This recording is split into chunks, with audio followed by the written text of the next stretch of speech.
বিজ্ঞ উলামায়ে কেরামগণ বলেছেন, তুমি যদি আল্লাহর নৈকট্য পেতে চাও, তুমি যদি আল্লাহর নৈকট্যশীল বান্দা হতে চাও, তাহলে 4টি কাজ শেষ না করে কখনোই রাতে ঘুমাবে না।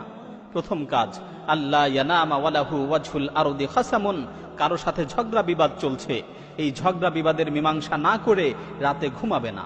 কারণ তোমার মৃত্যুর ব্যাপারে তো কোনো গ্যারান্টি নেই।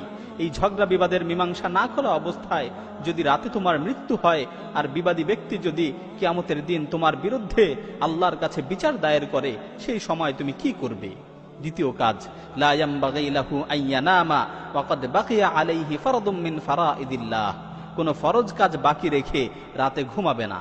আল্লাহ তাআলা তোমার উপর যেই কাজগুলোকে ফরজ করেছেন সেগুলো আদায় না করে রাতে ঘুমাবে না। মনে করো এশার নামাজ, এটা একটা ফরজ বিধান, তুমি এশার নামাজ না পড়ে রাতে ঘুমিয়ে পড়লে আর রাতে তোমার মৃত্যু হলো, তো তুমি এই ফরজ নামাজের ব্যাপারে আল্লাহর কাছে কি জবাব দিবে? তৃতীয় কাজ, লা ইয়ামবাগি আইয়ানামা মা লাম ইয়াতুব মিন যুনুবিহি আল্লাতী সালাফাত মিনহু, গুনাহ থেকে তওবা না করে রাতে ঘুমাবে না।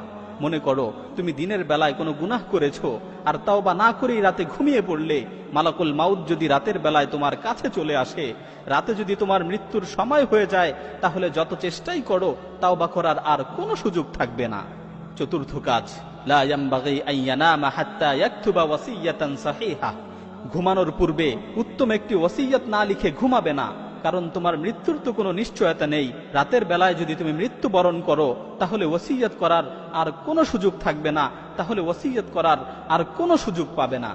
সুতরাং মৃত্যুকে সুনিশ্চিত মনে করে, মৃত্যুকে নিকটবর্তী মনে করে এই 4টি কাজ করে তারপর রাতে ঘুমাবে। যদি তুমি এই 4টি কাজ করতে পারো, তাহলে তুমি আল্লাহর নৈকট্যশীল হতে পারবে।